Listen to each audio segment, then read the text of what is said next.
Sallallahu ala Muhammad Sallallahu alaihi wasallam.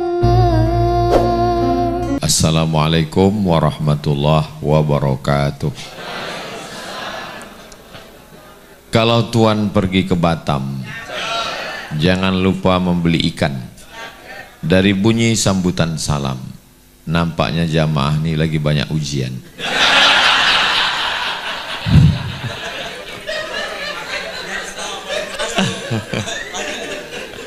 Apa kabar abang, kakak, ibu, bapak semua sehat ya? Mudah-mudahan istiqomah iman dan Islam. Amin ya rabbal alamin. Yang pertama adalah tes. Yang kedua setelah tes, trust. Setelah itu baru lift. Yang pertama dites dulu.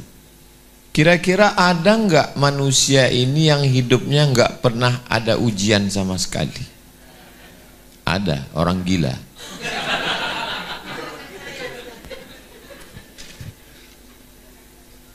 Tadi kita sebut namanya Allahumma sholli ala Sayyidina Muhammad wa ala ali Sayyidina Muhammad kama shallaita ala Sayyidina Ibrahim wa ala ali Sayyidina Ibrahim kama barakta ala Sayyidina Muhammad wa ala ali Muhammad kama barakta ala Sayyidina Ibrahim wa ala ali Sayyidina Ibrahim. Nabi Ibrahim lahir punya bapak namanya Azar. Siapa nama bapaknya? Azar. Wa idh qala Ibrahimu li abihi Azara, ingatlah ketika Ibrahim berkata kepada bapaknya Azar, atattakhidhu asnaman alihah, kenapa kamu nyembah berhala? Punya bapak nyembah berhala. Makanya kalau ada yang taubat, ada yang hijrah, Ustaz Somad, bapak saya belum sholat, ibu saya belum mau pakai hijab, belum ada apa-apanya dibanding Nabi Ibrahim. Semua berhala-berhala itu bapaknya yang buat. Tertulis di tengkuknya, made in Azar. Bayangkan itu. Dan ketika Nabi Ibrahim ngajak, apa kata dia?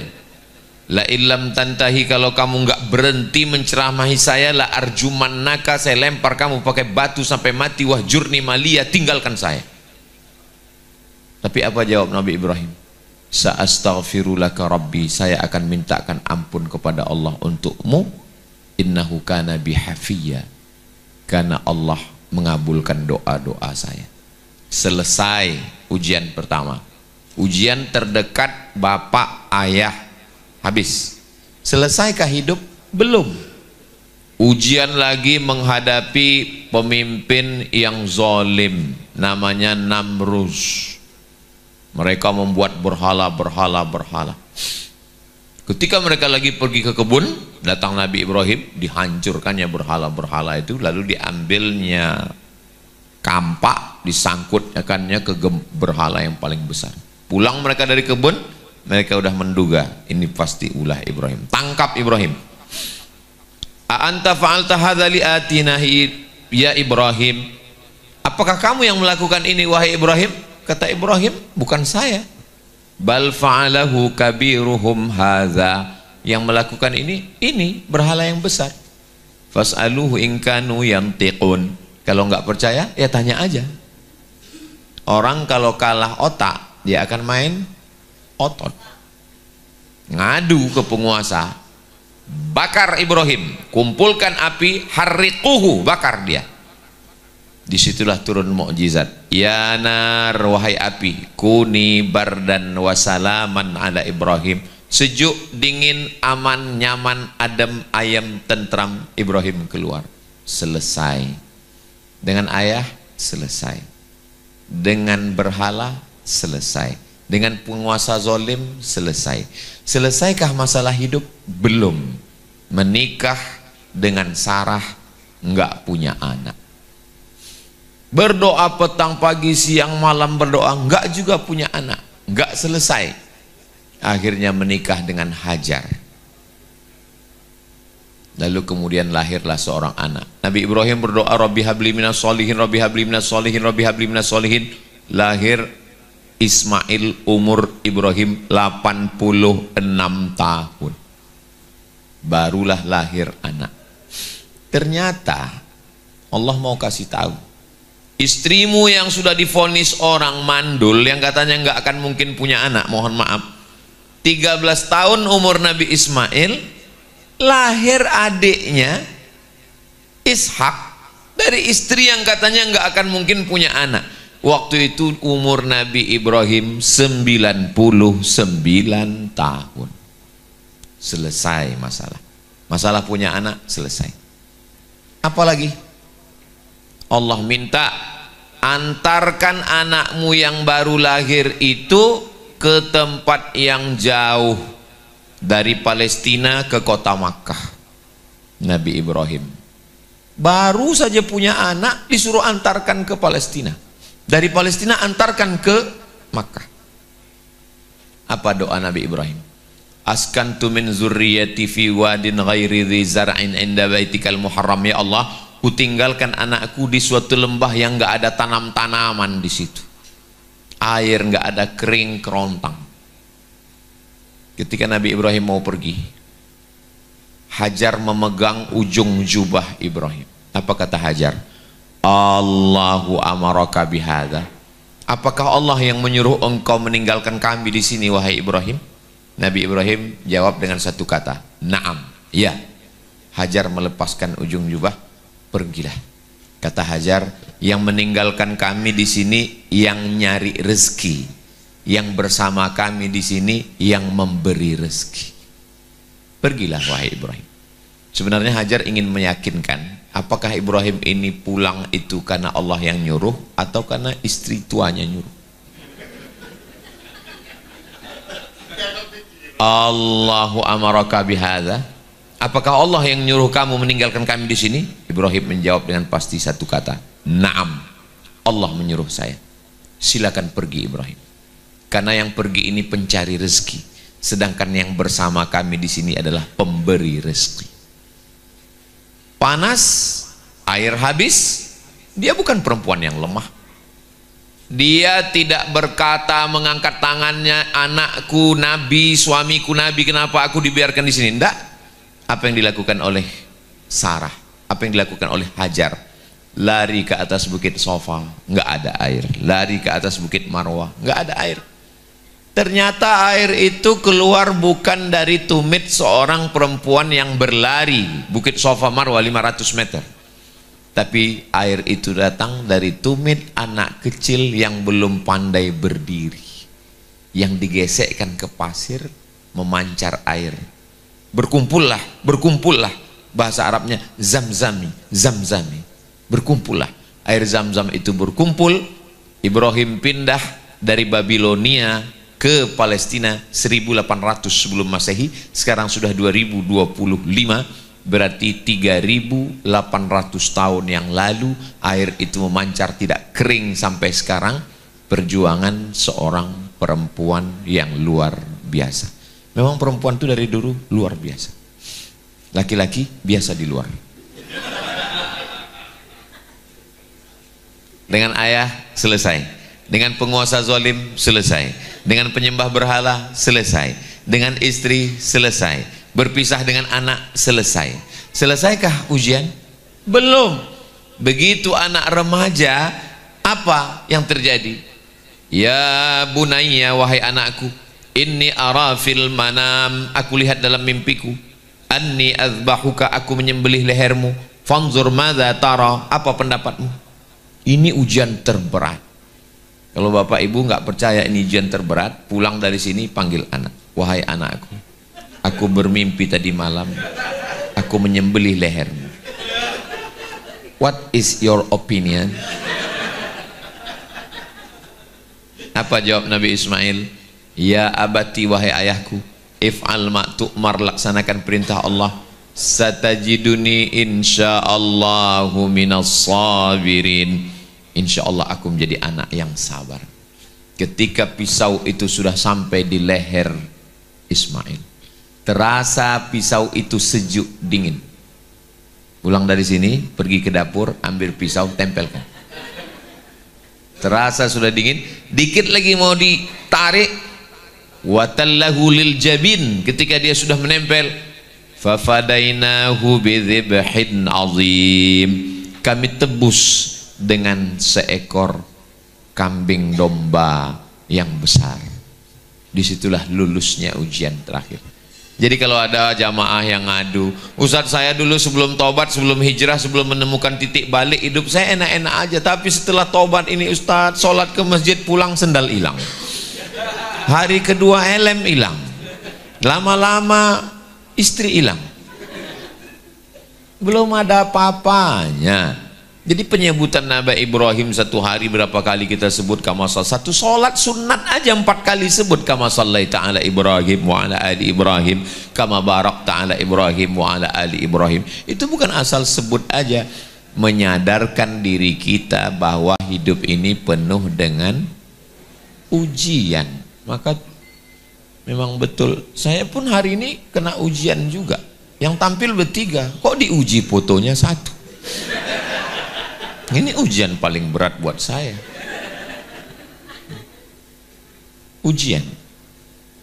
Nabi Muhammad SAW lahir ke atas dunia tidak pernah melihat ayahnya karena baru 2 bulan dalam kandungan sudah meninggal. Lagi sayang-sayangnya pelukan seorang ibu 6 tahun, meninggal Aminah. Dijaga dipelihara oleh kakek Abdul Muttalib. Kalau Abdul Muttalib dipasangkan kasur di samping Ka'bah, itu nggak ada satupun anaknya yang berani duduk. Abdul Muttalib datang, Muhammad SAW lari-lari, datang anaknya mau menarik, biarkan cucuku, karena nggak punya ayah, nggak punya ibu, kakek meninggal, diasuh oleh paman yang paling miskin, paling susah, anaknya banyak, namanya Abu Talib. Abu Talib yang menjaga. Di saat embargo orang kafir Quraisy, Abu Talib meninggal dunia. 2 tempat berpegang, yang pertama Abu Talib, yang kedua Khadijah. Di tahun yang sama Abu Talib meninggal, Khadijah meninggal. Anaknya 4, Zainab, Ruqayyah, Ummu Kulthum, Fatimah. Zainab, Ruqayyah, Ummu Kulthum meninggal ketika Nabi masih hidup. 1 cuman anaknya yang meninggal setelah Nabi meninggal. 6 bulan setelah Nabi meninggal baru Fatimah meninggal. Anak laki-lakinya Abdullah, Al-Qasim, Abdullah, itu yang dari Khadijah. Ada 1 dari Maria Al-Qibtiyah namanya Ibrahim, meninggal juga. 3 anak laki-laki meninggal, 3 anak perempuan meninggal. Jadi kalau ada orang, saya baru tobat Ustadz, saya baru hijrah, ujian saya berat sekali, tobatnya kapan? Pagi tadi. Ini belum ada apa-apanya. Jadi sebenarnya semakin kuat tekanan hidup, Allah ingin supaya kita menjadi yang lulus, yang terbaik. Kalau ujian S1 100 lembar skripsi, ujian S2 200 lembar, ujian S3 300 lembar. Di atas itu S teler, S doger, S Bandung, S cendol. Jadi memang semua ada ujiannya. Maka judul malam ini memang sudah tepat sekali. Yang pertama adalah ujian. Kalau dia di atas, batu-batu kapur itu di atas. Tapi kalau tekanannya sudah semakin kuat, itu berubah menjadi batu-batu bara. Batu bara yang di dalam tanah. Kalau yang di atas tanah itu Abdul Somad batu bara. Tapi kalau panasnya sudah 200 derajat Celcius, 300, 400, 500 sampai 9, 10 skala Mohs, dia sudah menjadi batu yang sangat keras. Itulah yang disebut dengan intan, berbalutkan berlian di dalam. Ini disebut, ini pulang banyak yang mau ini. Semakin keras tekanan, semakin panas, karena sesungguhnya semakin mahal, semakin dicari. Makanya kalau dia memang betul-betul batu, 2-3 kali gosok jadi. Tapi kalau sudah 100 kali gosok enggak juga jadi, berarti memang batu gilingan. Cocoknya untuk sambal terasi. Tapi bukan berarti nggak ada gunanya, tetap ada manfaatnya, cuma tempatnya aja yang beda. Kayu juga begitu, ada yang kayu jati, tapi ada yang kayu untuk bakar, ada kayu bakar, tapi ada kayu yang lebih hebat lagi. Begitu kita pergi ke Saudi Arabia, melihatnya, tanyanya 1 gram berapa? $100. Itulah dia kayu gaharu. Sudah gaharu cendana pula, sudah tahu bertanya pula. Saya pernah dikasih orang minyak sebotol segini, Ustaz Somad, ini khusus untuk Ustaz, harganya $1.000. Langsung saya buka kalkulator, 1.000 kali 15 juta. Saya simpan sampai sekarang nggak saya pakai. Soalnya kalau saya pakai parfum, biasanya pas saya oles yang lain minta.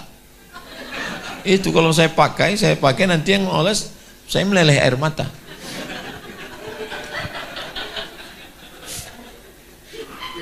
Jadi memang ada kualitasnya masing-masing. Kenapa gaharu itu sangat mahal? Letaknya di dalam hutan dan sekarang sudah hampir punah, dikalahkan oleh kelapa sawit. Dan dia mesti dilukai. Semakin terluka gaharu itu semakin. Makanya gaharu-gaharu yang buatan itu sekarang ditanam itu mesti dibor, dibakar supaya tumbuh dia di dalam. Dan setelah itu barulah dicongkel, jadilah gaharu. Saya kebetulan sebelum berangkat ke Mesir itu kami pelatihan bahasa Arab 2 bulan di Jakarta. Pelatihan bahasa Arab 2 bulan.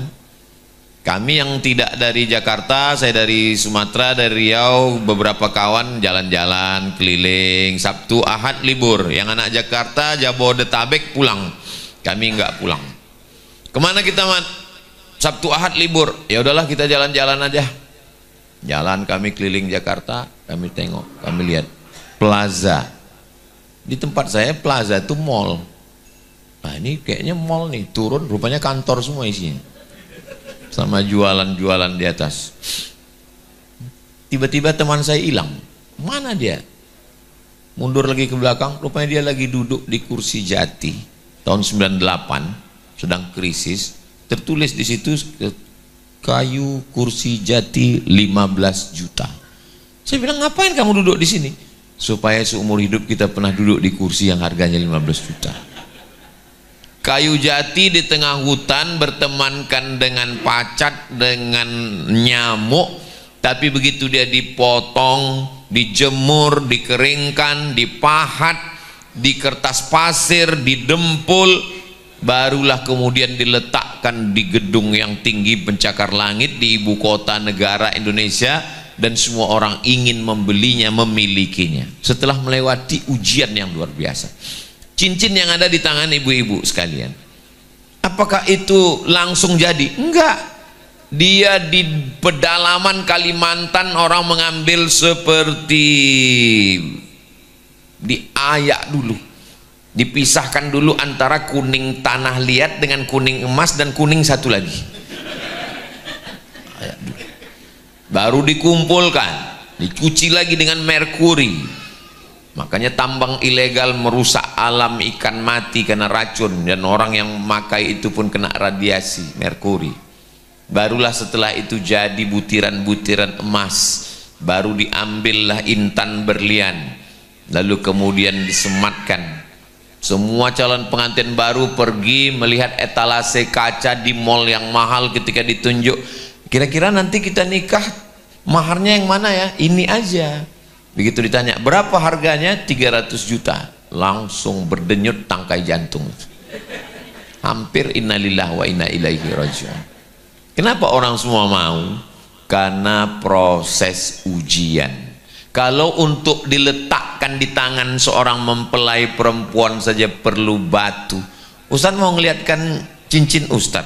Enggak, ini mereknya Casio, dikasih orang.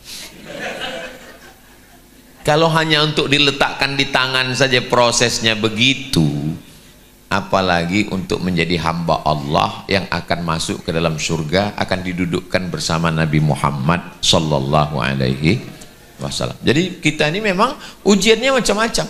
Kadang suaminya baik, istrinya kuntilanak.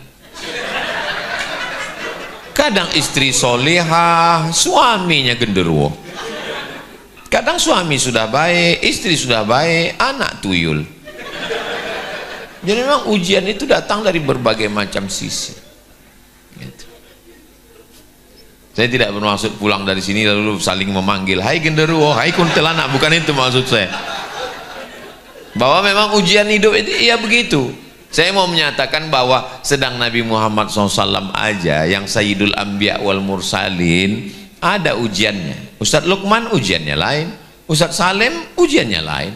Buktinya dia lebih cepat pulang. ujian. Saya ujiannya lain. Dan memang kita, dan alhamdulillah beberapa hari ini kami dari mulai hari Jumat pagi, siang, malam ketawa terus. Baru saya sadar malam ini, ternyata mereka ini ketawa karena lepas dari ujian.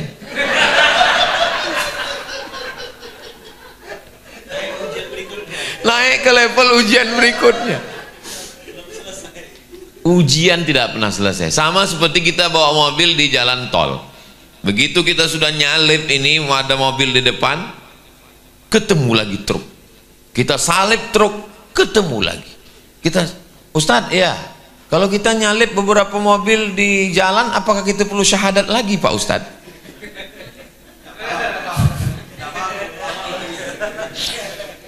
Jadi memang nggak pernah sampai akhirnya keluar dari pintu tol. Kita melihat pintu tol, alhamdulillah udah berakhir ujian. Tapi pas gitu kita tempelkan kartu, kurang. Ujian terakhir. Ustadz kemarin kan hari Jumat datang ke Surabaya. Ada di Surabaya ke Malang. Lalu kemudian ini malam. Besok ada 2 jadwal lagi. Terus Ustadz istirahatnya kapan? Istirahat kita nanti di surga bersama Nabi Muhammad SAW. Kalau berharap hidup ini lepas dari ujian, istirahat, enggak bakalan. Kayaknya nanti kalau udah tamat SMA, udah pakai seragam lah, rambut mesti pendek lah, kayaknya nanti nggak boleh pakai motor lah. Nanti kalau udah tamat SMA, kayaknya di kampus nyaman. Kampus lebih banyak lagi ujian buat makalah, presentasi. Kayaknya kalau materi sudah habis, kayaknya nyaman, ujian lagi nulis skripsi. Kayaknya kalau udah selesai S1 ini agak aman, ujian lagi nyari kerja. Kayaknya kalau udah kerja ini kayaknya agak tenang Pak Ustadz. Ditanya orang, kapan nikah? Kayaknya kalau udah nikah ini selesai. Ditanya orang, kok belum punya anak? Kayaknya kalau udah punya anak tenang ini. Ditanya orang, kok anaknya laki-laki semua? Nggak punya anak perempuan. Contohnya siapa? Saya. Kayaknya nanti kalau anak-anak ini udah besar, kita nyaman ya mah. Iya, rupanya setelah anak besar menikah, dia malah nitipkan anaknya ke kita. Kapan hidup ini mau tenang? Kalau mau merasakan hidup ini tenang, nyaman, adem, ayam, tentram, nanti ketika kita di surga bersama Nabi Muhammad SAW, maka sempat-sempatkanlah di sela-sela kesibukan untuk sholat duha agak 2 rakaat. Sempat-sempatkan sholat tahajud di tengah malam. Sempat-sempatkan untuk bersedekah, zakat, wakaf, infak, sedekah. Karena kalau menunggu lapang, menunggu tenang, menunggu tidak akan ketemu dengan namanya ketenangan. Orang kaya pakai mobil yang mahal, lewat di jalan tol sendirian, istri jauh, anak jauh. Di samping tol ada padi, sawah terhampar, hijau. Di tengah sawah ada pondok. Bahagianya mereka yang ada di pondok ya. Siang-siang ini bisa makan ikan asin dengan sambal terasi yang bawa istri. Keluarga mereka sakinah, mawaddah, warahmah. Kata yang di mobil ngelihat orang yang makan. Apa kata mereka yang ada di tengah sawah? Bahagianya yang naik mobil. Padahal sebenarnya kedua-duanya sedang bahagia. Hanya saja mereka melihat kebahagiaan itu di tempat orang lain. Maka muncullah kata-kata hikmah yang sebenarnya tidak hikmah. Hijau rumput di rumah, lebih hijau rumput sintetis. Kebahagiaanmu adalah yang sedang kau jalani hari ini. Kenapa manusia banyak berduka cita?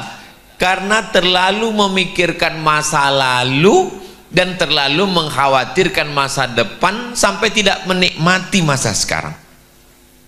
Alhamdulillah. Jangan telepon dari rumah.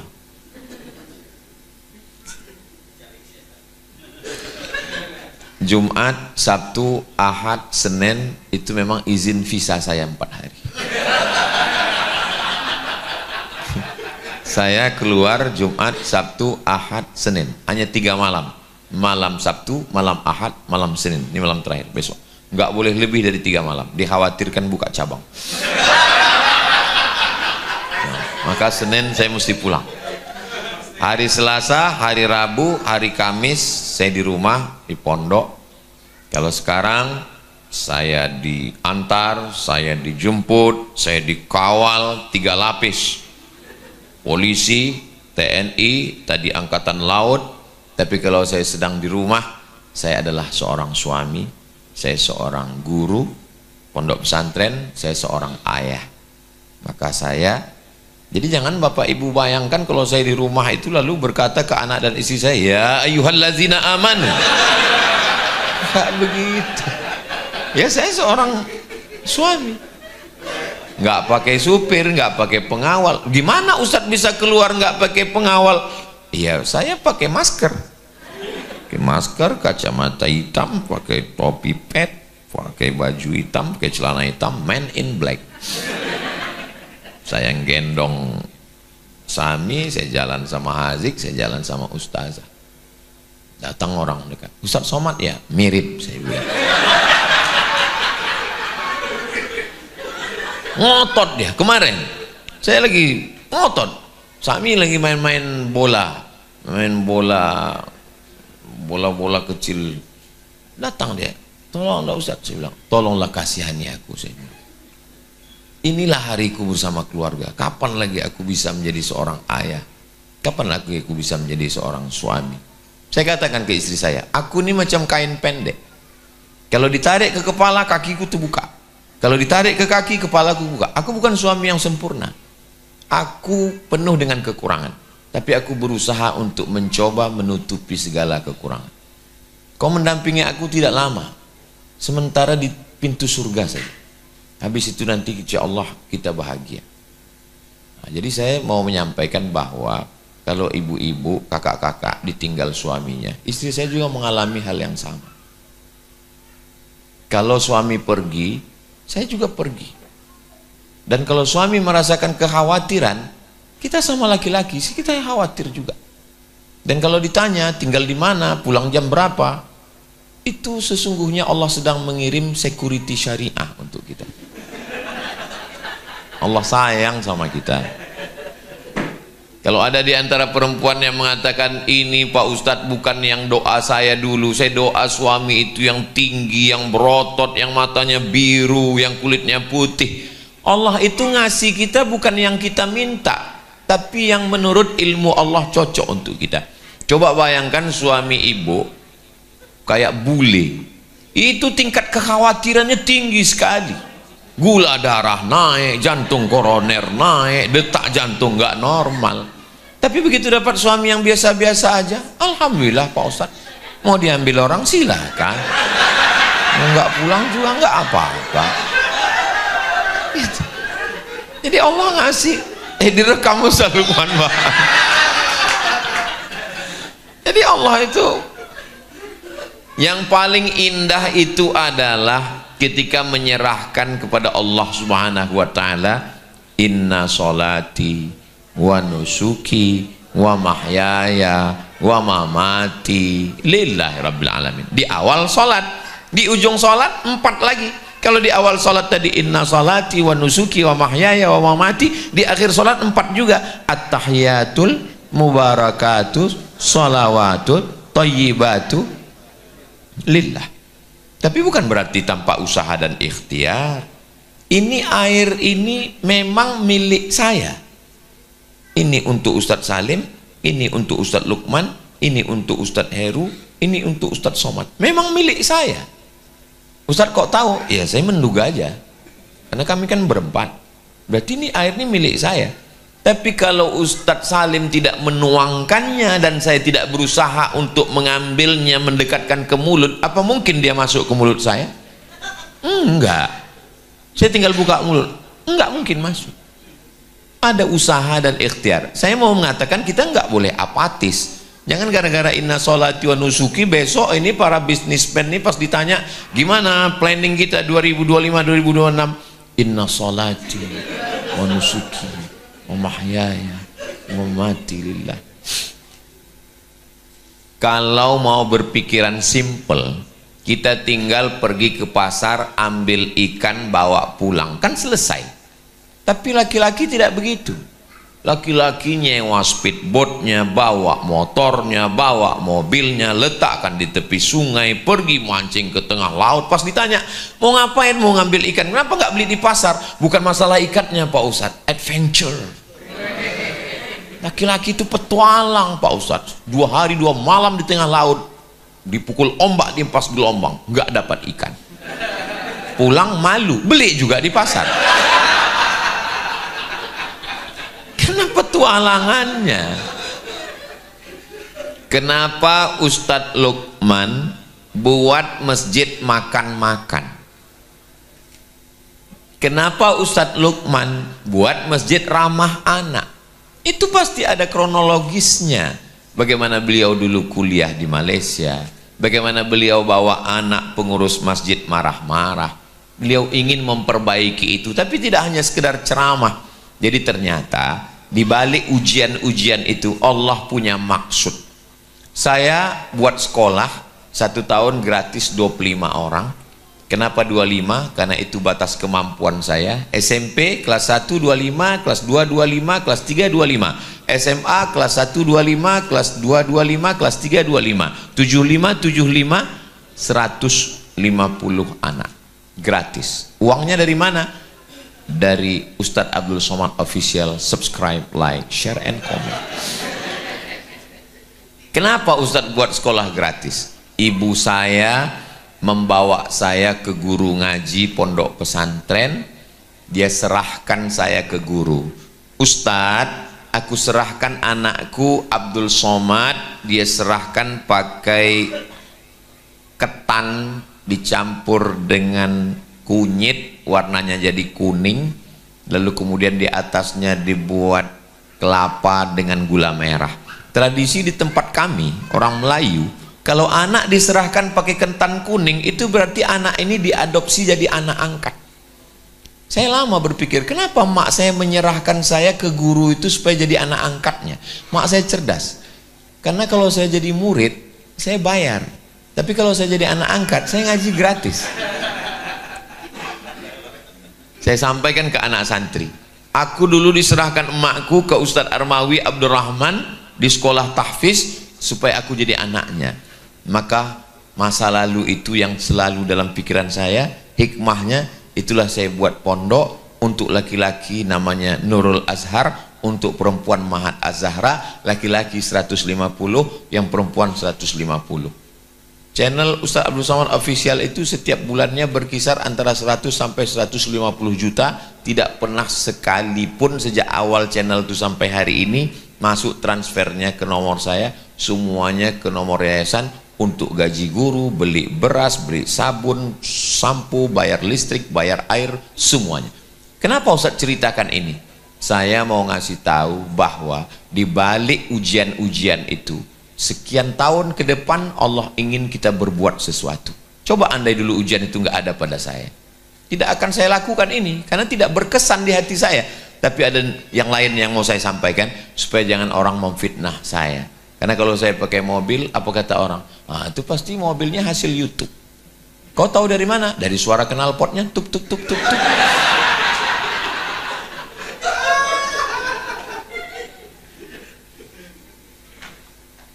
Setelah melewati, sudah jam 10, saya dikasih tahu waktunya jam 10, baru penjelasan tes. Tapi kalau melihat dari mata jamaah ini kayaknya tahan sampai jam 12 ini.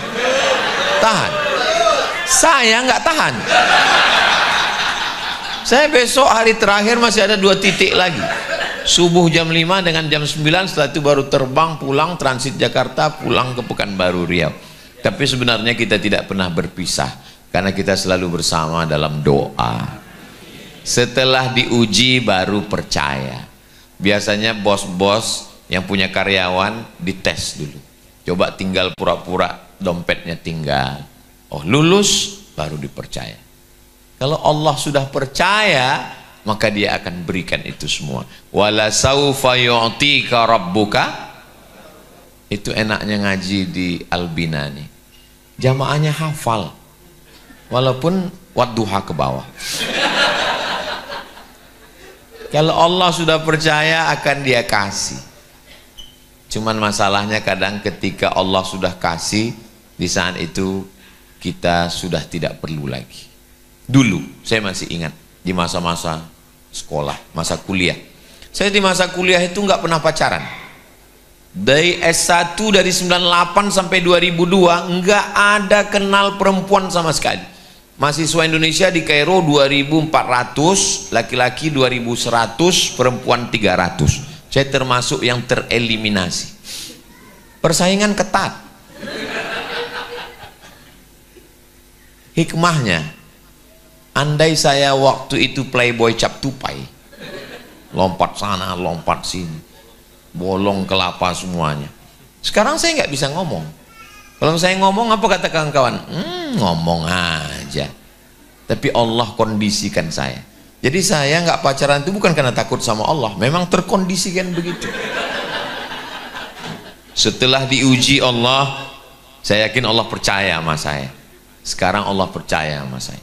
Walaupun saya udah tua, kurus, hitam, pesek, kering, jauh dari ganteng. Tapi bapak ibu kakak-kakak, coba lihat komen-komen di Instagram, di YouTube, di TikTok. Apa kata Ustadz? Emangnya saya memang nggak bisa balas karena passwordnya dipegang admin. Tapi komen-komen tuh saya baca. Masa Ustadz ingat 1000 komen? Beberapanya ingat. Ustadz, jadikan aku yang kedua ya.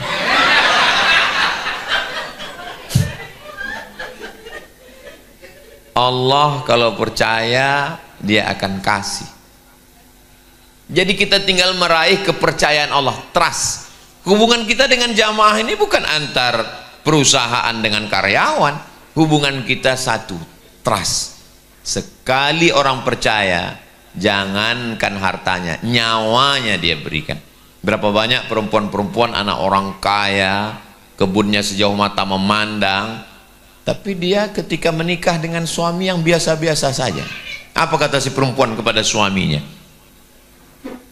Bang, Mas, jangankan hartaku, jangankan STNK BPKB ku, nyawaku ku berikan kepadamu.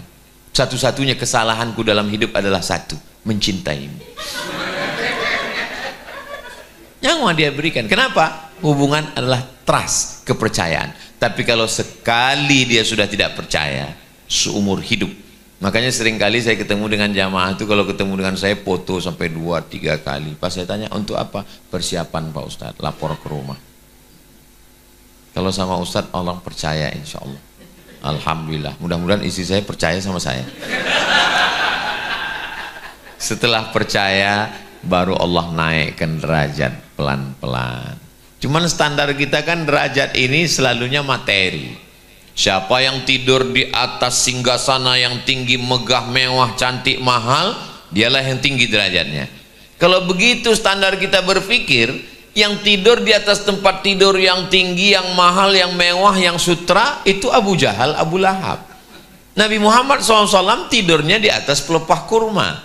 Standar itu tidak berlaku. Siapa yang berkuasa yang hebat berarti naik derajatnya. Siapa yang terlunta-lunta di tengah gurun pasir berarti derajatnya rendah. Kalau itu yang dijadikan standar, maka yang tinggi derajatnya Fir'aun. Sedangkan Nabi Musa terusir dari istana. Standar ketinggian itu ada pada istiqomah. Jadi kalau kita istiqomah sholat berjamaah, istiqomah baca Quran, istiqomah berzikir, istiqomah dalam kebaikan, sesungguhnya kita sedang diangkat Allah derajatnya. Walaupun kita hebat di mata manusia, berapa lamalah kehidupan ini? Kehidupan ini, kenapa Ustadz bisa berjalan? Kenapa Ustadz bisa megang mikrofon? Kenapa Ustadz bisa ngomong? Iya, karena darah masih mengalir ke otak saya. Dari otak saya mengalir ke mulut. Sinkron antara apa yang mau saya omongkan dengan apa yang terpikirkan. Ngalir dia. Dari mana otak itu bisa mendapatkan darah? Dari jantung. Jantung itu berdegup. Kalau Allah mau, satu kali degup berhenti, mati. Kena serangan. Kok Israel? Serangan jantung. Enggak nunggu tua, enggak nunggu sakit. Orang kalau sudah kena serangan jantung mendadak, berhenti jantung. Kalau tulang, otak masih bisa hidup selama jantung masih berdegup, berdetak. Tapi kalau sudah jantung berhenti, habis. Sekarang ada orang sakit terbaring, dinyalakan lilin. Begitu dia meninggal, mengembuskan napas yang terakhir, ulama ada di situ. Ulama mengembus lilin itu. Heboh. Kenapa dia ngembus lilinnya? Karena tadi waktu dia hidup, lilin itu punya dia. Tapi begitu jantungnya berhenti dan dia mati, lilinnya punya siapa? Punya orang lain. Punya anaknya, punya istrinya. Dan anak istrinya belum tentu izin lilinnya hidup. Itulah mengapa lilin itu aku padamkan. Sekarang semua punya kita. Rumah punya kita, gedung punya kita, mobil punya kita, motor punya kita, handphone punya kita. Begitu jantung berhenti, STNK, BPKB akan dibawa ke kantor Samsat berganti nama milik orang lain.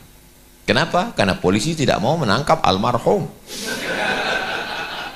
Begitu jantung berhenti berdegup, surat tanah langsung dibawa ke Badan Pertanahan Nasional BPN. Kenapa? Karena akad jual beli dan kantor pajak tidak mau menagih orang mati.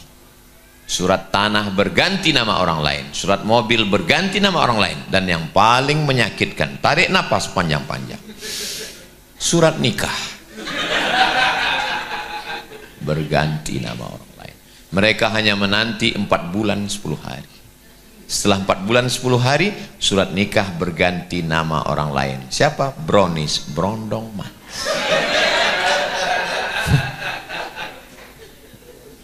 Mereka mulai kumpul reuni SD, reuni SMP, reuni SMA.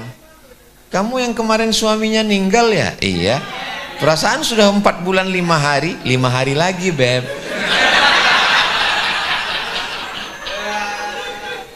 Rumah kamu yang bangun, tanahnya kamu yang nyari, arsiteknya, ruang tamunya, kamarnya, keramiknya dari mana, bentuk toilet, kamar mandi, semua.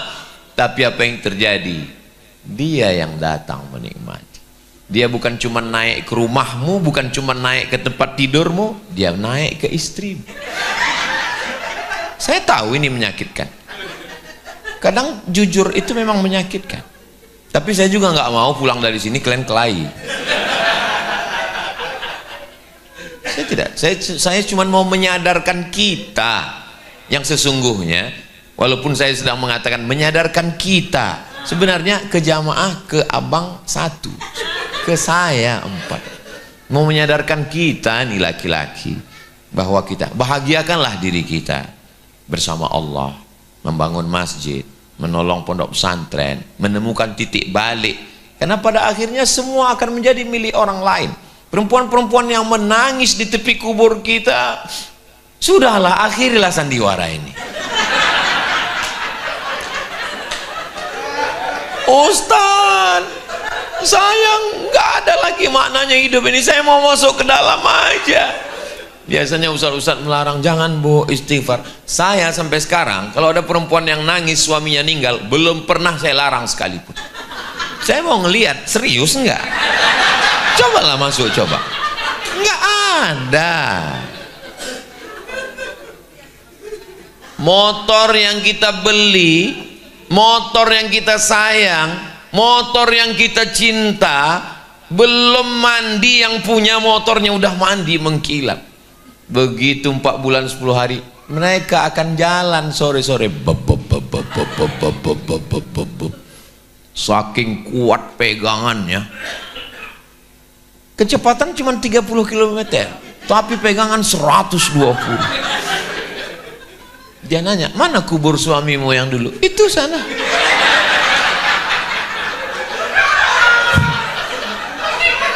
Nunjuk makam kita pun nggak bisa pakai tangan lagi. Yang dulu katanya sehidup semati, yang katanya kaulah bulan, kaulah bintang, siang dan malam terbayang-bayang, makan tak kenyang, tidur tak lelap. Puih.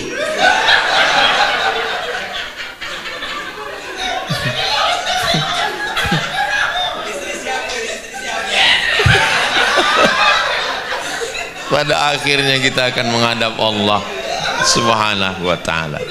Siapkan bekal. Apa yang akan kita bawa menghadap Allah Subhanahu wa ta'ala. Datang nggak bawa apa-apa, pulang pun nggak bawa apa-apa, tapi disibukkan oleh apa-apa. Dan di akhirat nanti hisabnya lama gara-gara apa-apa. Terus hidup ini apa-apa sebenarnya. Datang nggak bawa apa-apa. Ada di antara kita ini yang datang bawa surat tanah? Nggak ada. Pulang pun nggak bawa apa-apa. Di dunia sibuk heboh, pergi sana pergi sini, pagi pulang petang, kepala jadi kaki, kaki jadi kepala. Berangkat pagi nggak sempat sholat subuh, takut macet. Sampai di kantor subuh sudah habis, meeting, browsing, nggak sempat sarapan. Sampai waktu siang zuhur hilang, masuk asar, pulang takut lagi rapat itu ini segala macam, lembur, pulang sampai rumah makan pagi, makan siang, cuman minum, ada yang cuman sarapan asap. Lalu kemudian uang itu masuk hanya sekedar numpang transit sebentar di rekening, berikutnya pindah ke dokter spesialis jantung, pasang ring. Kalau kebetulan yang saya omongin ini terjadi, jangan tersinggung.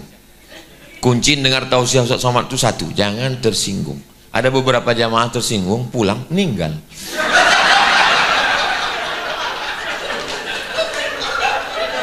Apa yang tersisa dari hidup ini? Enggak ada. An-nasuniyam, kata Sayyidina Ali, an-nasuniyam, manusia ini seperti orang tidur. Ada yang mimpi jadi orang kaya, ada yang mimpi jadi orang viral, ada yang mimpi jadi penguasa. Falamma matu intabahu, ketika mati barulah dia terbangun dari tidur panjangnya. Ternyata hidup hanya mimpi. Yang dulu katanya fata morgana, mana itu malaikat, mana itu surga, mana itu neraka, mana itu alam barzah. Itu hanya sebelum jantung mau berhenti. Begitu jantung mau berhenti, yang nyata ini menjadi fata morgana. Anakmu, istrimu, rumahmu, motormu hilang menjadi fata morgana. Malaikat maut, mungkar nakir, azab kubur, titian siratal mustaqim, padang mahsyar, surga neraka, tipis setipis kulit bawang, antara nyata dan tidak nyata, antara ada dan tidak ada. Pada akhirnya kita akan menghadap Allah Subhanahu wa ta'ala. Andai saudara-saudara saya dapat kabar Ustaz Somad sudah mendahului, maukah membacakan Al-Fatihah untuk saya? Maukah mendoakan saya? Alhamdulillah, saya sudah jelas nasib saya.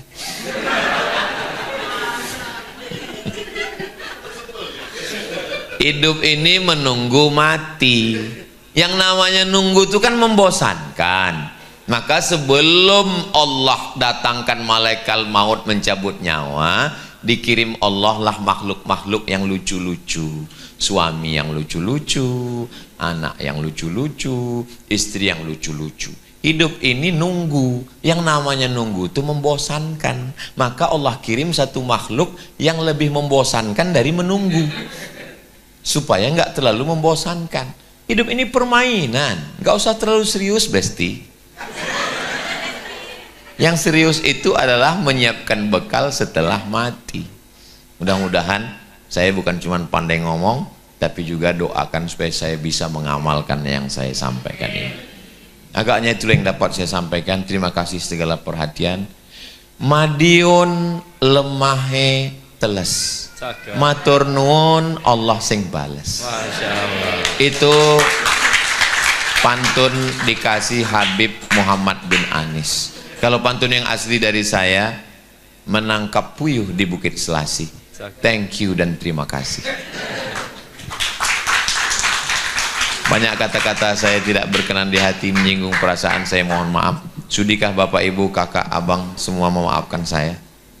Alhamdulillah. Nggak ada niat jahat, nggak ada niat jelek. Semuanya dalam rangka watawasau bil haq watawasau bis sabr. Aku qouli hadza astaghfirullah li wa lakum. Wassalamualaikum warahmatullahi wabarakatuh.